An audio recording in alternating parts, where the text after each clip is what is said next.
Vamos seguir analisando esse cenário no Oriente Médio, nos Estados Unidos. A gente conversa agora com a professora de Relações Internacionais da FESP, Ana Carolina Masson.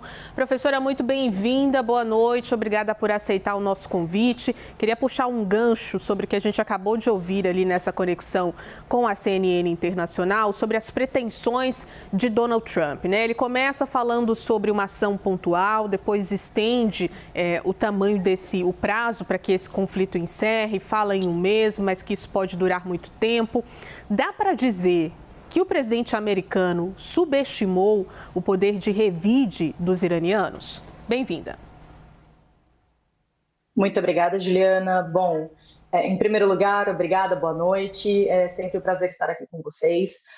Em relação à sua pergunta, essa é uma pergunta extremamente importante porque desde o início, nós vemos que não existia muita clareza em relação aos objetivos do presidente Trump.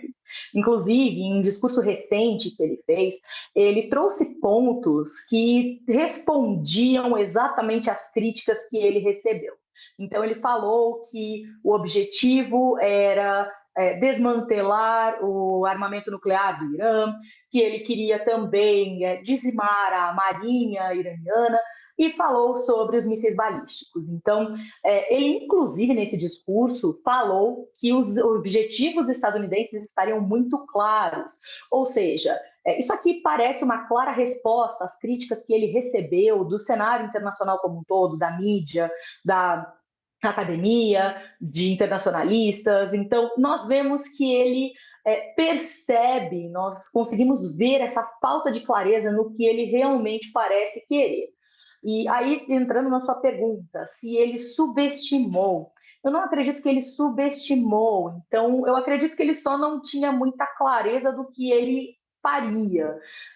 Então, ele mesmo, ele falou que nós conseguimos pegar vários pontos controversos nos discursos do Trump. Então, ano passado, depois da Guerra dos 12 Dias com o Irã, o próprio Irã, o presidente Donald Trump afirmou que tinha obliterado, nas palavras dele, o programa nuclear iraniano e agora volta a afirmar que está atacando o Irã por causa do programa nuclear iraniano. Ao mesmo tempo, o que nós vemos? O presidente Trump afirmando que ele estava pronto para um confronto de até 4 semanas, mas falou que está atingindo os objetivos de forma muito rápida.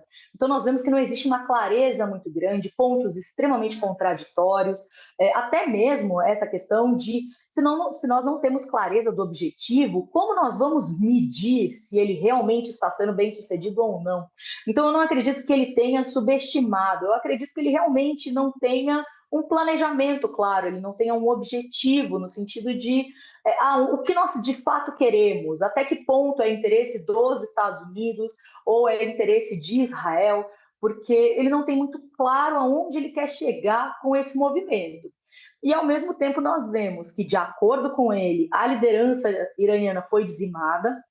Então, claro, o líder supremo Ali Khamenei, nós vimos que, de fato, foi morto, a morte foi confirmada, mas Donald Trump afirma que 48 líderes iranianos foram mortos. Então, nós não temos certeza do que realmente está acontecendo, quem está tirando, claro, o triunvirato que subiu agora ao poder para eleger o próximo líder supremo. Nós não temos muita clareza do que está acontecendo. Então, eu acredito que, na verdade, todo esse movimento do Donald Trump seja aquilo que nós já conhecemos, muito nesse sentido de ele não saber muito bem aonde ele quer chegar. Professora, a gente está falando aqui sobre os poderes de reação. A senhora lembra do conflito do ano passado, a guerra ali de 12 dias entre Estados Unidos e Irã. Ele tinha ali como pano de fundo um acordo nuclear que nunca foi para frente. E agora a gente tem o Irã mostrando força sobre o Estreito de Hormuz, né? Que é esse canal de petróleo que é importantíssimo para o mundo inteiro. Pensando no fechamento do Estreito de Hormuz e pensando na reação de outros países como a China, como é que isso pode fazer pressão também sobre Donald Trump? Bom, Juliana, primeiro ponto é nós entendermos o que é o Estreito de Hormuz. O Estreito de Hormuz, nós precisamos lembrar que é um estreito que passa do Golfo Pérsico para o Golfo de Omã. Esse estreito é por onde passa cerca de 20 a 30% de todo o petróleo mundial. Então, a ameaça de fechar o Estreito de Hormuz não é nova. O Irã sempre usa essa ameaça e agora parece que vai agir nesse sentido. Então, ontem nós vimos que um petroleiro realmente foi bombardeado, não sabe-se qual foi a autoria desse ataque, porque agora nós temos outros grupos se envolvendo nesse confronto, outros países se envolvendo, mas parece que o Irã quer agir nesse sentido. Qual seria o problema? O petróleo é a matriz energética do mundo inteiro. Todos os países dependem do petróleo em maior ou menor medida, ou seja, uma escalada, um aumento do preço do petróleo levaria a um processo inflacionário no mundo como um todo.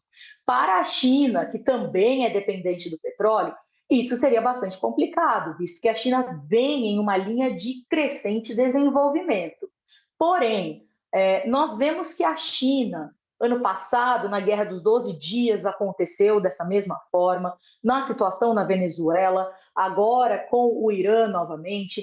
A China, ela tenta não se envolver diretamente. Então, ela exerce pressão no sentido de, até mesmo na Ucrânia, então exerce pressão no sentido das partes voltarem para a mesa de negociação, mas não de enviar tropas, ajudar com armamentos. Então, ela tem essa tendência, ela tem se mostrado indisposta a intervir diretamente. Até mesmo porque nós precisamos lembrar que a China tem interesse em Taiwan, ela tem interesse nas ilhas do Mar do Sul da China, que são território que ela vem contestando, são ilhas que são de soberania de outros países, a China vem contestando. Taiwan é um território altamente contestado. Então, a China, ela observa esses movimentos de Estados Unidos, Rússia com a guerra na Ucrânia, e ela não se envolve diretamente, justamente porque ela tem interesse nessa expansão territorial também. Então, eu não acredito que a China vá agir em um sentido de pressionar mais, mas que ela fique mais nesse campo da retórica diplomática. Professora, a senhora traz um ponto importante, né, que é a China interessada em Taiwan, e aí a gente abre o olhar para outros conflitos que estão acontecendo. Tem capacidade de influência esse conflito no Oriente Médio, depois do ataque dos Estados Unidos, em outros que ainda não encerraram? A gente está falando de Rússia e Ucrânia, está falando também sobre a própria ameaça dos Estados Unidos contra a Groenlândia. Como é que ficam esses conflitos todo no mundo depois do ataque feito por Donald Trump, sem ali muita justificativa? Bom, Juliana, o ataque feito pelo Donald Trump agora ao Irã, na verdade, infelizmente, é só mais um em uma esteira de ataques já realizados por uma série de países e que ficam sem resposta da comunidade internacional. Então, o Donald Trump agora atacou o Irã, mas como nós estávamos falando, atacou o Irã no ano passado também, atacou agora a Venezuela para capturar o presidente em exercício, ameaçou a Groenlândia. Temos a Rússia, que está em guerra com a Ucrânia há 4 anos. Nós temos uma série de movimentos também na África, uma série de conflitos.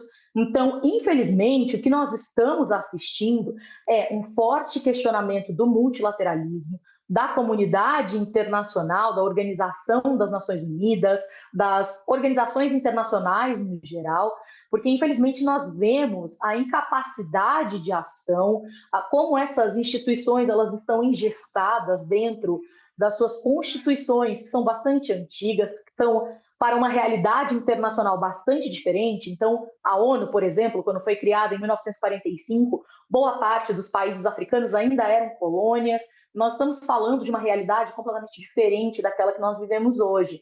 Então, esse ataque dos Estados Unidos ao Irã só confirma essa vontade que nós vemos do Donald Trump de cada vez mais se impor os Estados Unidos no cenário internacional e que fica sem cheque. Nunca nós não vemos uma resposta, porque infelizmente outros países também estão agindo dessa mesma forma. Então, quando, por exemplo, os Estados Unidos quiseram entrar no Iraque em 2003, nós já tivemos uma resposta mais séria da comunidade internacional, pelo menos no sentido de negar, ter uma resposta.